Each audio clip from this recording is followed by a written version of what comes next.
आइए जी का मान देखेंगे विद्यार्थीगण। पृथ्वी के हर एक कंडीशन पर, हर एक जगहों पर क्या क्या होता है, ये बहुत ही इंपॉर्टेंट है, बहुत ही महत्वपूर्ण है। और एक बार समझ लेंगे हम लोग इसको फिगर से, तो फिर थ्योरी का उतना रटने का जरूरत क्या है। तो इसको बढ़िया से समझ लीजिए, एकदम आसान भाषा में समझा रहे हैं क्या कि जी का मान सबसे अधिक जो होता है वो ध्रुवों पर होता है, ये इस लाइन पर ध्रुवों पर होता है। और जी का मान सबसे कम जो होता है ये विषुवत रेखा पर होता है। विषुवत रेखा पर सबसे कम होता है, ध्रुवों पर सबसे अधिक होता है, लिखा हुआ जी मैक्सिमम ध्रुव पर, जी मिनिमम विषुवत रेखा पर, इक्वेटर पर। अब कहानी सुनिए, जी का मान शून्य जो होता है वो केंद्र पर होता है, पृथ्वी के सेंटर में होता है, ये केंद्र पर होता है, जी का मान शून्य होता है। अब पृथ्वी का ध्रुव से अगर हम लोग अगर विषुवत रेखा की ओर जाते हैं, ध्रुव से हम लोग अगर विषुवत रेखा की ओर जा रहे हैं, विषुवत रेखा की ओर जा रहे हैं, तो जी का मान यहाँ ज़्यादा था और यहाँ कम है, तो ज़्यादा से कम की ओर जा रहे हैं। ज़्यादा का मान था यहाँ विद्यार्थीगण, अब कम की ओर जा रहे हैं तो जी का मान घटता है।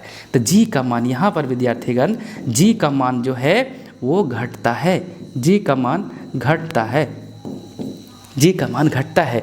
फिर यहाँ से विषुवत रेखा से अगर विषुवत रेखा से अगर ध्रुव की ओर जाएंगे, विषुवत रेखा से अगर ध्रुव की ओर जाएंगे तो विषुवत रेखा पर जी का मान क्या है विद्यार्थीगण, विषुवत रेखा पर जी का मान क्या है, न्यूनतम है, और ध्रुव पर क्या है, अधिकतम है। तो न्यूनतम से अधिकतम की ओर आ रहे हैं, मिनिमम से मैक्सिमम। वैसे तो लग रहा है मिनिमम है या मैक्सिमम है, तो इधर जब विषुवत रेखा से ध्रुव पर जाएंगे तो जी का मान बढ़ता है, जी का मान यहाँ पर बढ़ता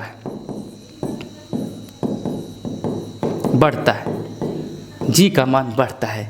फिर वही कंडीशन है, यहाँ ध्रुव से जाएंगे हम लोग, कहाँ पर, ध्रुव से जाएंगे हम लोग विषुवत रेखा पर, तो घटेगा, तो जी का मान घटेगा। फिर विषुवत रेखा से जाएंगे हम लोग, कंडीशन दोनों तरफ सेम ही है। फिर विषुवत रेखा से अगर हम लोग जाते हैं ध्रुवों की ओर, तो भी जी का मान इस कंडीशन में क्या होगा, ये मिनिमम था, अधिकतम तो बढ़ता है, यहाँ पर बढ़ता है विद्यार्थीगण। वही कंडीशन है, सेम एक ही चीज़। अब इसको कंडीशन यहाँ पृथ्वी का ये सारा कंडीशन बना। अब पृथ्वी से अगर कुछ ऊंचाई पर जाए, कहीं भी जाइए पृथ्वी से, पृथ्वी के अंदर चल जाइए, पृथ्वी के ऊपर उड़ जाइए, जहाँ जाना चल जाइए, जी का मान घटेगा, जी का मान घटेगा, जी का मान घटता है विद्यार्थीगण। पृथ्वी से कहीं चल जाइए, चंद्रमा पर चल जाइए, 1/6 हो जाता है, g/6 हो जाता है। यहाँ जी है तो वहाँ g/6 हो जाएगा, 1/6 हो जाता है विद्यार्थीगण जी का मान पृथ्वी से चंद्रमा पर जाने पर। तो पृथ्वी से अगर ऊपर जाते हैं, पृथ्वी से अगर हम लोग ऊपर जाते हैं, इस समय भी जी का मान घटता है, इस समय भी जी जो है वो घटता है, जी का मान घटता है। पृथ्वी से ऊपर चले गए, कुछ ऊंचाई पर चले गए, जी का मान घटता है। अब पृथ्वी के अंदर चले जाइए तो भी जी का मान घटेगा। अब पृथ्वी के, मान लीजिए आपका मान है कि अंदर चले गए, पृथ्वी से अंदर चले गए, तो भी जी का मान घटेगा। यहाँ भी जी का मान जो होगा वो घटेगा, यहाँ घटता है, यहाँ भी जी जो है वो घटता है विद्यार्थीगण। तो ये हमारा बेसिक कंसेप्ट रहा पृथ्वी के केस में कि जी का मान क्या क्या होता है, जी का मान में परिवर्तन कैसे हुआ। ये बहुत ही इंपॉर्टेंट है, एग्जाम में इस पर बहुत सारे क्वेश्चन बनते हैं, हर एक एग्जाम में आपको देखने को मिलेगा। रेलवे हो, SSC हो, कुछ भी क्वेश्चन रहे, देखिएगा मिलेगा, जरूर क्वेश्चन मिलेंगे विद्यार्थीगण यहाँ से। तो हमारा ये छोटा सा बनाया हुआ कंसेप्ट है, हम समझाने का कोशिश किए। अगर आपको अच्छा लगे तो कमेंट करिएगा कि किस तरह से समझ में आया, और फिर और इसमें अगर कुछ है ज़रूरत और बढ़िया से समझाने का तो कोशिश करेंगे। लेकिन फिलहाल अभी यहाँ तक, और हम लोग अब चलेंगे नेक्स्ट टॉपिक की ओर विद्यार्थीगण, क्योंकि इसका कंसेप्ट अभी हम बता दिए हैं। चलिए आइए विद्यार्थीगण, अब हम लोग पढ़ते हैं गति का समीकरण। किस कंडीशन में, जब पृथ्वी से कोई वस्तु ऊपर की ओर फेंक रहे हैं, जब पृथ्वी से किसी भी वस्तु को ऊपर की ओर फेंक रहे हैं, उस समय गति का समीकरण क्या बनेगा। वैसे इक्वेशन ऑफ मोशन जब पढ़ाए थे आप मोशन में तो बढ़िया से बताए, फिर अभी हम बताएंगे इसको, फिर अभी बताएंगे। मान लीजिए ये पृथ्वी है विद्यार्थीगण, किसी भी वस्तु को ऊपर की ओर फेंक दिए,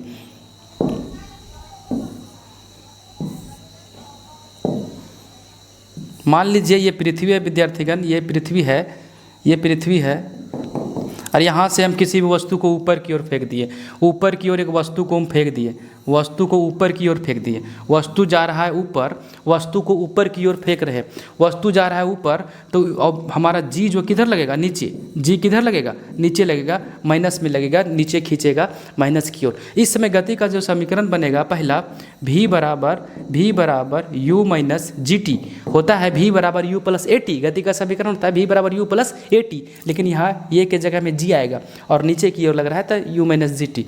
दूसरा समीकरण बनेगा s के जगह में यहाँ कितना दूरी वो ऊंचाई को प्राप्त किया उसको बोलते हैं h, उसको h बोलते हैं, तो h बराबर हो जाएगा u T minus half G T square, half G T square. तीसरा समीकरण बनेगा v स्क्वायर बराबर u स्क्वायर माइनस 2gh।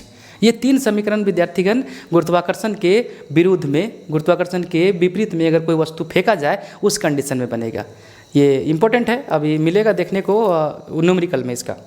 अब हम लोग नेक्स्ट पढ़ते हैं विद्यार्थीगण इसका कि अब हम लोग नेक्स्ट पढ़ते हैं विद्यार्थीगण कि किसी भी वस्तु को ऊपर से नीचे गिराया जाए, ऊपर से नीचे गिराया जाए पृथ्वी पर, तो ऊपर से नीचे गिराया जाएगा तो ये नीचे आएगा और हमारा जी जो भी लगेगा वो नीचे की ओर लगेगा, तो इस कंडीशन में पॉजिटिव होगा जी, इस कंडीशन में जी जो होगा प्लस होगा। और जो अब पूछेगा कि इसका जो कितना ऊंचाई यहाँ से, तो मान लीजिए h है और नीचे जब गिरेगा उस समय गति का समीकरण क्या बनेगा, उस समय बनेगा v बराबर u प्लस जी टी। दूसरा समीकरण बनेगा h बराबर u T plus half G T square. तीसरा समीकरण बनेगा v स्क्वायर बराबर u स्क्वायर प्लस 2gh। ये हमारा तीन समीकरण बनेगा विद्यार्थीगण, तीन समीकरण बनेगा जो हमारा वस्तु जब नीचे की ओर गिरा दिया जाए, तो इस कंडीशन में तीन समीकरण ये बना। ये तो सिंपल है, इसमें तो जब नीचे गिरेगा तो जी भी नीचे लगेगा, तो ये साधारण है। अब हम लोग चलते हैं, इसके बाद पढ़ते हैं स्केप वेलोसिटी, पलायन वेग क्या है। आइए विद्यार्थीगण अब हम लोग पढ़ते हैं पलायन वेग, स्केप वेलोसिटी। स्केप वेलोसिटी इसको बोला जाता है स्केप वेलोसिटी विद्यार्थीगण पलायन वेग बोला जाता है, पलायन वेग बोला जाता है। पलायन वेग क्या है, वह वेग जो पृथ्वी पर रह करके अगर किसी वस्तु को उस वेग से फेंका जाए, उस मिनिमम न्यूनतम वेग से फेंका जाए कि पृथ्वी का जो आकर्षण बल है उसको पार करके वो एकदम चला जाए और फिर वापस लौट के पृथ्वी पर ना आए। मतलब वैसा वेग जिसको पृथ्वी पर से फेंकने से वो फिर पुनः वापस लौट के ना आए, इसके गुरुत्वीय क्षेत्र को पार कर जाए, वह पार कर जाए और फिर पुनः वह वापस पृथ्वी पर ना आए। तो वैसा वेग होना चाहिए विद्यार्थीगण। हम लोग तो हाथ से अगर फेंकेंगे तो तुरंत लौट के आ गया, जैसे ये फेंक रहे आ गया हाथ में, फिर और ज़ोर से फेंकेंगे तो भी आ जाएगा, और ज़ोर से फेंकेंगे तो भी हाथ में आ जाएगा। तो ऐसा नहीं, ऐसा वेग से फेंकिए जो वो लौट करके फिर वो नीचे नहीं आए, फिर वो पार कर जाए, गुरुत्वीय क्षेत्र को पार कर जाए। तो उस वेग को बोलेंगे पलायन वेग, उस वेग को बोलेंगे पलायन वेग। तो पलायन वेग का एक फार्मूला होता है v बराबर √2gm/r। ये g गुरुत्वाकर्षण नियतांक है, m पृथ्वी का द्रव्यमान है और त्रिज्या भी पृथ्वी का है, r है विद्यार्थीगण जी। तो ये पलायन वेग दिया हुआ है। तो इसके लिए हम लोग देखेंगे अभी कि अगर न्यूमेरिकल देता है तो बनाएंगे, लेकिन अब पलायन वेग का अगर वैल्यू का बात करता है तो पलायन वेग का जो मान होता है 11.2 किलोमीटर प्रति सेकंड पृथ्वी के लिए है, पृथ्वी के लिए है विद्यार्थीगण कि 11.2 किलोमीटर प्रति सेकंड से यहाँ पर फेंकेंगे तो पृथ्वी के गुरुत्वीय क्षेत्र को पार कर जाएगा। मतलब एक सेकंड में विद्यार्थीगण, एक सेकंड में देखिए ये 11.2 किलोमीटर दूरी तय कर ले। क्या मनुष्य फेंक पाएगा एक सेकंड में 11.2 किलोमीटर? मनुष्य से संभव नहीं है। कोई मशीन बनेगा ऐसा कि एक सेकंड में 11.2 किलोमीटर हो दूरी तय कर सकता है एक सेकंड में। तो उस स्पीड से 11.2 किलोमीटर प्रति सेकंड से अगर कोई चाल से ऐसा बना दिया, ऐसा वेग से कोई वस्तु को भेज सकते हैं, तो उसी को बोलते हैं हम लोग कि वो पलायन वेग में चला गया, पलायन हो गया, भाग गया, चला गया। तो ये हमारा v = √2gm/r, ये हम लोग का रहा। अब एक हमारे पास है ऑर्बिटल वेलोसिटी। ऑर्बिटल वेलोसिटी क्या होता है, कि पृथ्वी के चारों ओर एक ऑर्बिट में घूमेगा। विद्यार्थीगण, पृथ्वी के चारों ओर एक अगर कोई वस्तु इसके कक्षा में घूमते रहता है, हमेशा घूम रहा है, उस वेग को बोलेंगे कक्षीय वेग। जैसे फॉर एग्जांपल के लिए पृथ्वी के चारों ओर जो चक्कर लगा रही है वो चंद्रमा इसके कक्षा में चारों ओर लगा रहा है, तो वो बोलेंगे कि कक्षीय वेग उसके पास है, उसको बोलेंगे ऑर्बिटल वेलोसिटी है। तो कक्षीय वेग का अगर बात करते हैं हम लोग, ऑर्बिटल वेलोसिटी का बात करेंगे तो देखेंगे क्या ऑर्बिटल वेलोसिटी क्या है। इसको हम लोग थोड़ा अगर जान लेते हैं कि ऑर्बिटल वेलोसिटी हमारे पास ऐसा ये देखिए पृथ्वी है, इसके चारों ओर चंद्रमा एक कक्षा में चक्कर लगा रहा है कक्षा में, ऐसा चक्कर लगा रहा है। ये अर्थ है, ये पृथ्वी है, इस तरह से चंद्रमा चक्कर लगा रहा है।